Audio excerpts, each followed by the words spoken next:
अच्छा जी, जैसी मार्केट में वक्त के साथ साथ टिपिकल ट्रेडिंग गुरुज और इन्फ्लुएंसर्स बढ़ते जा रहे हैं, अब आज के टाइम पे अपने पैसों पे फ्लेक्स करके या अपनी अमीरी दिखा के लोगों को अपनी तरफ राग़िब करना काफ़ी मुश्किल हो चुका है, क्योंकि ऑब्वियसली हर कोई एजुकेटेड हो चुका है आज के टाइम पे कि this peoples are just a shitty course sellers.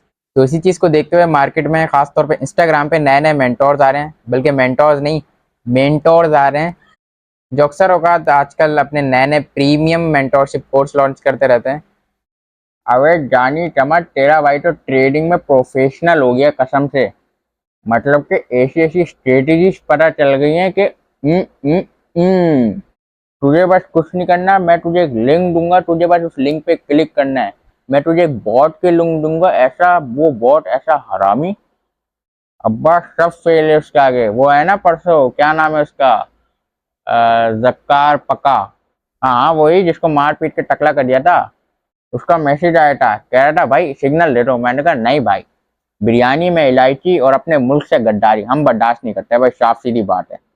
बस फिर क्या, उसको ब्लॉक कर दिया। हम्म बस तू छोड़ इन सबको, मैं तुझे बॉट का नंबर दे रहा हूँ, मतलब कि सिग्नल दे रहा हूँ, वो तू फॉलो कर और ऐसे ऐसे छापेगा तू प्रॉफिट, समझ रहा है ऐसे। वो मावे की जुगाड़ कर दी रात में, ठीक है। बहन चोद। तो खैर एनीवेज, अब ये जो गन फैल चुका है all over the social media, specially on Instagram, and Instagram also says in bold words के हम जो न्यू यूजर्स हैं उनको हम ज़्यादा फेमस कर रहे हैं रेदर देन ओल्ड यूजर्स। सो खैर अब ये चीज़ बुरी भी नहीं है, ऑब्वियसली हर किसी का हक है।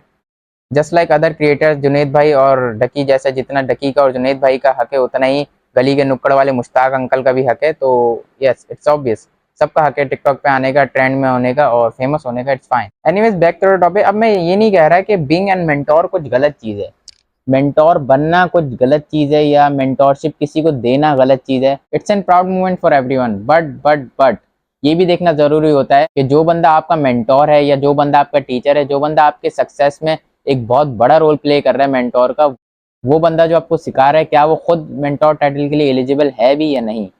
क्योंकि देखो, इन माय वर्ड्स, एक उस्ताद होता है ना, जो एक टीचर होता है, उसे आप कुछ भी कहो, उस्ताद कहो, टीचर को, मेंटोर कहो, he is the only person that gives you power to achieve something, because the reason behind your success is only a mentor. Anyways, recently मैंने एक वीडियो देखी। अब वो बंदा कौन है, सबसे पहले वीडियो देखते हैं फिर बात करते हैं। आ चुका हूं अपने उस दोस्त के पास जिसने मुझे यहाँ पे बुलाया है कि सलमान तुम आउट ट्रेडिंग करो, क्या ब्लॉगिंग कर रहे हो। भाईजान अस्सलाम वालेकुम। वालेकुम सलाम। डॉज पे प्रॉफिट चेक करो, लाइव ट्रेड चल रही है। डॉज पे प्रॉफिट चेक करो, दिखाना जरा, ये डॉज पे है। कितना चल रहा प्रॉफिट ये? यार ये डॉज पे चल रहा है, लाख का भला करे, $244। माशाल्लाह माशाल्लाह ये भाई। 70 अहमद भाई, मैं और मेरी ऑडियंस ये मेरे साथ बहुत लॉयल है भाई। आप मुझे सच सच बताओ, क्या मैं ट्रेडिंग में आऊँ? ट्रेडिंग में आओ, ट्रेडिंग के अलावा दुनिया में है ही कुछ नहीं। जाओ, मेरे 3 बिजनेस थे, 2 बंद कर दिए, और ट्रेडिंग जब से आया हूँ ना, सोच रहा हूँ जिम भी बंद कर दूं, जिम में से बॉडी बन रही है, पैसे नहीं बन रहा। अच्छा, ये सवाल पूछना गलत है, लेकिन क्लियर बताओ। एक छोटा भाई बड़े भाई से पूछ रहा है कि मतलब एक महीने में हम कितना कमा सकते हैं। जैसे मैंने सोचो 5 लाख रुपए लगा दिए, हाँ 5 लाख लगा दिए। अब एक वो बता दो, मिनिमम और हाईएस्ट कितना हो सकता है? अगर तुमने 5 लाख लगाए ना, तो तुम आराम से बिना किसी रिस्क के 5 लाख ही बना सकते हो एक महीने। मतलब एक महीने में 10 लाख कर लूंगा।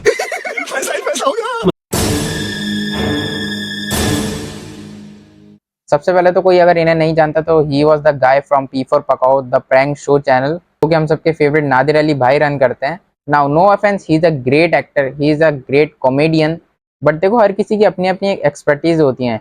Not everyone get professional in everything, right. Now I know everyone can be a dual skilled person, हर किसी के पास 2 स्किल हो सकती हैं, हर कोई डुअल स्किल्ड हो सकता है। जैसे कोई कार का मैकेनिक है तो वो ट्रेडिंग भी कर सकता है, सीखने के बाद ट्रेडिंग कर सकता है, बट उसका प्रोफेशन ये नहीं है, राइट। देखो, जब उसने एक मैकेनिक से प्रोफेशनल मैकेनिक होगा, उसके अंदर ये वो एक्सपर्टीज होंगी, वो किसी को सिखा सकेगा कुछ।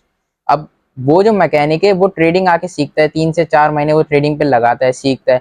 अब इसका मतलब ये तो नहीं हो जाता कि वो ट्रेडिंग में एक्सपर्ट हो गया, या वो आपको कोई ओपिनियन दे सकता है, प्रोफेशनल ओपिनियन दे सकता है, सो जिससे आपकी ज़िंदगी बदल जाए या कुछ हो जाए। आपका अगर फॉर एग्जांपल आपका अगर उस चीज़ पे करियर है पूरा का पूरा, सो आप किसी से ऐसे ओपिनियन नहीं ले सकते, right. So that's the thing. आप उससे ज़रूर ओपिनियन लोगे, लेकिन सिर्फ उस चीज़ का जिसमें वो एक्सपर्ट है। आप उससे ये कहोगे यार मुझे कार के बता, कार के बारे में बता, कार के इंजन क्या होते हैं, कार के ये क्या होते हैं, कार के ये क्या होते हैं, कार के क्या क्या मतलब पार्ट्स होते हैं, जो उसको पता होगा, क्योंकि वो उस चीज़ में एक्सपर्ट है। अब क्योंकि उसने ट्रेडिंग सीख ली है, 3 से 4 महीने ट्रेडिंग को दिए, इसका मतलब ये नहीं कि वो मेंटोर कहलाएगा। But side apart, Ahmed Khan की अपनी लाइफ है, he can do whatever he want, we can't say anything to him, this is just a reference.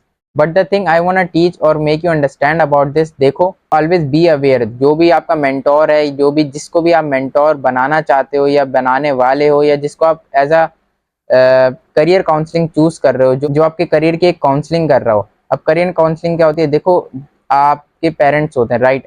आप कभी आपके पेरेंट्स आपको करियर काउंसलिंग करते हैं, आपके पेरेंट्स आपको कहते हैं mechanical engineering low, technical engineering low, what ever it is, but करते आप वही हो जो आप खुद आपको करना होता है, राइट? अगर आपको करियर काउंसलिंग लेनी भी होती है तो आप उस बंदे के पास जाते हो जिसको उस चीज़ में एक्सपर्ट है। जैसे अगर आपको सिविल इंजीनियरिंग सीखनी है तो आप कोई चाचा मामू ताया उसके पास जाओगे जो सिविल इंजीनियरिंग कर चुका हो, जो उस फील्ड में एक्सपर्ट हो, जिसने जॉब करी हो। अब उसके बाद जाओगे, उससे बोलोगे क्या है इस फील्ड की, क्या क्या एक्सपर्टीज हैं, क्या इसकी सैलरीज हैं, क्या इसका वेज है, आगे इसके क्या क्या कहते हैं फर्दर चांसेस हैं, क्या कुछ हो सकता है, तो आप उसके पास जाओगे। अब अगर आपको सिविल इंजीनियरिंग करनी होगी तो आप मैकेनिकल इंजीनियर के पास तो नहीं जाओगे ना, राइट? उसको गाड़ियों का पता है, मैकेनिकल इंजीनियरिंग को, ऑटोमोटिव इंजीनियर को गाड़ियों का पता होगा, सिविल इंजीनियर को कंस्ट्रक्शन, बिजनेस, साइट वर्किंग, इन सब का पता होगा। जिस जिस फील्ड में आपको जाना है उसी के पास जाओगे। तो कहने का मकसद यही है कि अपना जब भी आप मेंटोर को चूज करो तो बी अवेयर, बी केयरफुल, कौन सा मेंटोर आपको होने वाला है, उसका कितना एक्सपर्ट है, वो कितना इस चीज़ में एक्सपर्ट है और उसका कितना एक्सपीरियंस है, ये चीज़ मैटर करती है। ये चीज़ देखो, समझो, उसका बैकग्राउंड देखो उसका क्या है, उसका एक्सपीरियंस देखो उसका कितना है, फिर जाके उसको एक मेंटोर का रुतबा दो। क्योंकि देखो उस्ताद का रुतबा जो होता है वो काफ़ी बड़ा होता है, वो आपको सिखाता है, वो आपको अपनी टेक्निक्स बताता है, अपनी स्ट्रेटजीज बताता है जो उसने खुद लाइफ में सीखी होंगी, वो चीज़ बताता है, तभी तो आप कुछ सीखते हो। Because your whole thinking of mind will dependent on that person वो teaches you. Let's just imagine तुम एक स्टूडेंट हो, तुमने कोई चीज़ सीखनी है, ट्रेडिंग को साइड में रखते हैं, सब कुछ ट्रेडिंग नहीं होता, not everything is trading. So you are a student and you want to learn a professional skill from scratch. तुम्हें इस फील्ड के बारे में कुछ भी नॉलेज नहीं है, you have zero knowledge in that field. Now you see a person who says I have lots of experience in that field. I have more than 6 to 5 years of experience in that field. तुम उस बंदे पे भरोसा करके उसकी strategy सीखते हो, उसके अंदाज से वो स्किल सीखते हो, उसकी वो सीक्रेट कॉन्सेप्ट सीखते हो जो उस बंदे ने खुद आजमाए होंगे। अब तुम्हें बाद में पता चलता है उस बंदे को तो आए हुए ही 6 महीने हुए थे उस फील्ड में। नाउ इमेजिन, जस्ट बिकॉज इस फील्ड में पैसा है और इस फील्ड में स्कोप है तो वो इस फील्ड में आया, उसको 2 महीने उसने सीखने पे लगाए और फिर वो मेंटोरशिप प्रोग्राम्स लॉन्च करने लग गया। You want real life experiences, but in front of it you will get copy paste content. So always be aware, जिस बंदे से तुम्हें एक्सपोजर लेना हो, जिस बंदे से तुम मेंटोरशिप ले रहे हो, उस बंदे को ये देखो कि वो बंदा इस पर्टिकुलर फील्ड में प्रोफेशनल है भी या नहीं। आप यूट्यूब पे जितना भी सर्च कर लो बाइक कैसे चलती है, बाइक कैसे सही होती है, बाइक का ये पार्ट कौन सा, ये पार्ट किधर लगता है, लेकिन जब तक आप उसको सही से टूल अप नहीं करोगे, जब तक आप उसको सही से यूज करके उस चीज को बनाओगे नहीं, तब तक आपको पता ही नहीं चलेगा कौन सा नट किधर लगता है। आप सिर्फ क्योंकि आपने वो एक चीज देखी, आप वॉच कर रहे हो, वॉच कर रहे हो, वॉच कर रहे हो, एट द एंड आप जाके उसमें जब वर्क करते हो आपको कुछ पता ही नहीं होता। बट अगर आप शुरू से ही उस चीज में वर्क करोगे, आप करते रहोगे, ये नट कैसे लगेगा, ये किधर लगेगा, एट द एंड आपको वो मेन होल पता चल जाएगा कि ये नट हाँ इधर लगना है। एट द एंड आपको वो चीज उसका सोल्यूशन मिल ही जाएगा। तो यही है एक्सपीरियंस जितना इंसान के पास होता है, रेदर देन आप कोई नॉलेज लो किसी चीज़ की। हाँ नॉलेज ज़रूरी होती है, लेकिन वही बात है जैसे हम कहते थे रट्टा मारने से सिर्फ कुछ नहीं होता, आपको एक्सपीरियंस भी लेना चाहिए। तो वो एक्सपीरियंस इसी का एक्सपीरियंस कहलाता है, यही चीज़ का एक्सपीरियंस होता है। वो देखो, आप अगर कोई पर्टिकुलर स्किल सीख रहे हो और आपका मेंटोर आपको वो स्किल सिखा रहा है तो उसकी प्रेफरेंसेस अलग होंगी। अगर इसको आसान लफ्जों में समझाओ तो देखो, आपकी और आपके मेंटोर की जो आदतें हैं वो मैच करनी चाहिए। So the last thing is he really capable to teach you something और नॉट। क्या वो बंदा जो आपको सिखा रहा है वो उसके कैपेबल है भी या नहीं। देखो, कॉपी पेस्ट कंटेंट तो आपको कहीं से भी मिल जाएगा, लेकिन जैसे मैंने पहले कहा, रियल लाइफ एक्सपोजर लेना बहुत ही मुश्किल है। सो हमेशा ऐसा बंदा देखो, ऐसा मेंटोर देखो जो आपको ये तीनों चीज़ें सिखा सकता हो, या नहीं जो तीनों चीज़ें मैंने लिस्ट कर दी हैं। और बाकी बाकी चीज़ें भी गौर करो यार, ऐसी किसी से कुछ भी नहीं सीख लिया करो। देखो, जो आप सीखते हो वही आगे जाके चीज़ें इंप्लीमेंट भी करते हो, और अगर वो चीज़ें आगे जाके कोई स्ट्रेटेजी सही नहीं होंगी तो आप उस चीज़ में कैसे सक्सेस हासिल कर सकते हो। फॉर एग्जाम्पल, ट्रेडिंग को यहाँ पर रखते हैं। आपने ये चीज़ सीखी कि आपके मेंटोर ने आपको ये सिखाया कि वॉल्यूम पे ट्रेड कैसे लेते हैं। अब ट्रेडिंग का जिसको नहीं पता तो वो ट्रेडिंग का कोर्स वगैरह यूट्यूब पे देखे कहीं भी सीख सकते हैं। ये बेसिक ट्रेडिंग के बारे में बता रहा हूँ मैं। आपने फॉर एग्जांपल किसी मेंटोर से सीखा ट्रेडिंग में, ये वॉल्यूम से वो ट्रेड लेता है। अब उसने आपको सिर्फ वॉल्यूम सिखाया, वॉल्यूम से कैसे ट्रेड लेनी है। अब आप जब रियल लाइफ में ट्रेड करने जाते हो तो आपको पता चलता है यार ये तो एसएनआर भी होता है, ये तो टेक्निकल्स भी होते हैं, ये तो फंडामेंटल्स भी होते हैं। यहाँ तो आपको प्राइस एक्शन, या तो प्राइस चार्ट, यहाँ सब कुछ देखना पड़ता है। सिर्फ वॉल्यूम से तो आपका काम नहीं चलेगा। तो ये चीज़ मैटर करती है। देखो, एक मेंटर आपको वो चीज़ सिखा सकता है जो उसने खुद सीखी हो।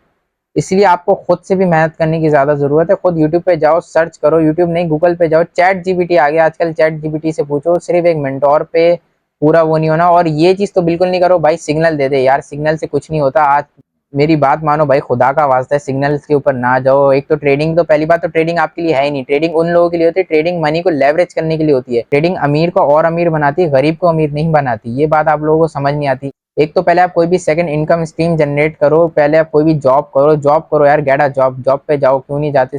एट द एज ऑफ 14 मैं जॉब पे जाने लग गया था। Why you can not go to job? तो जॉब पे जाओ, वहां से पैसे जो आए उसको इन्वेस्ट करो। ऐसा नहीं कि आपने माँ बाप की जायदाद लगा के ट्रेडिंग में लगा देनी है और फिर उड़ा देनी है, इसका फायदा नहीं होगा। 3-4 हज़ार से कोई ट्रेडिंग नहीं होती, कम से कम $100-200 आपके होने चाहिए, और फिर बैकअप पे भी अमाउंट होनी चाहिए। अगर आपका लॉस हो गया तो फिर आप ट्रेडिंग को और आगे रिफंड कर सको। तो खैर एनीवेज, ट्रेडिंग पे गलत टॉपिक चला गया, वीडियो काफ़ी लंबी होगी, तो यही था। तो खैर होप यू लाइक दिस। अगर इस तरह का कंटेंट पसंद है तो भाई शेयर करना, और बस शेयर कर देना, और कुछ नहीं चाहिए भाई, आप लोगों का प्यार चाहिए। And that's it for today. See you guys in the next one. Allah Hafiz.